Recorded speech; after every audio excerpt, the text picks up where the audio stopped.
నాశనం చేస్తున్నది ఎవరు?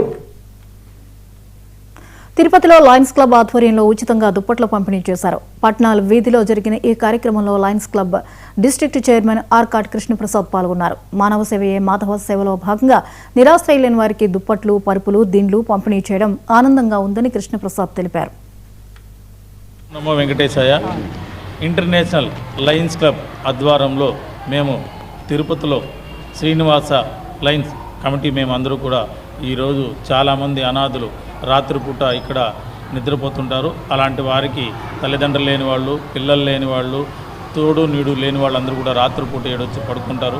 వాళ్ళకి సక్రంగా బెడ్లు లేకపోవడం మేమందరూ లయన్స్ క్లబ్ ద్వారాతో వాళ్ళు చూసాము. దానికి వాళ్ళు మన మునికృష్ణ గారి సహాయ నిధి కావాలంటే మేము శ్రీనివాస లయన్స్ క్లబ్ ద్వారాతో వాళ్ళకి బెడ్లు, బెడ్షీట్లు, దిండ్లు మేమందరూ కూడా వాళ్ళకి సహాయం చేసాం. రాబోయే రోజుల్లో కూడా లయన్స్ క్లబ్ తిరుపతిలో చాలా కార్యక్రమాలకు ముందుండి చేసేదానికి మేము ముందుకు వస్తున్నాము. వీరు కూడా ఎలాంటి సహాయ సహకారాలను కూడా శ్రీనివాస లయన్స్ క్లబ్ మేము ఉండామని తెలియజేస్తున్నాం.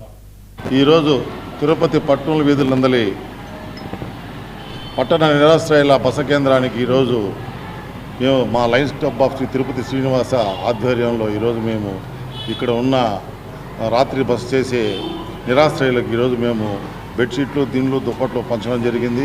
కావాల్సిన ప్రతి ఒక్క సౌకర్యాన్ని ఇక్కడ అందిస్తున్నటువంటి ఈ నిర్వాహకులకు మేము కృతజ్ఞతలు తెలియజేసుకుంటున్నాము. రానున్న రోజుల్లో లయన్స్ క్లబ్ తరఫున మరిన్ని సేవలు మేము ఈ బస కేంద్రానికి మా లయన్స్ క్లబ్ ద్వారా మేము సేవలు అందించేందుకు మేము ముందుకు వస్తామని సందర్భంగా తెలియజేసుకుంటున్నాము.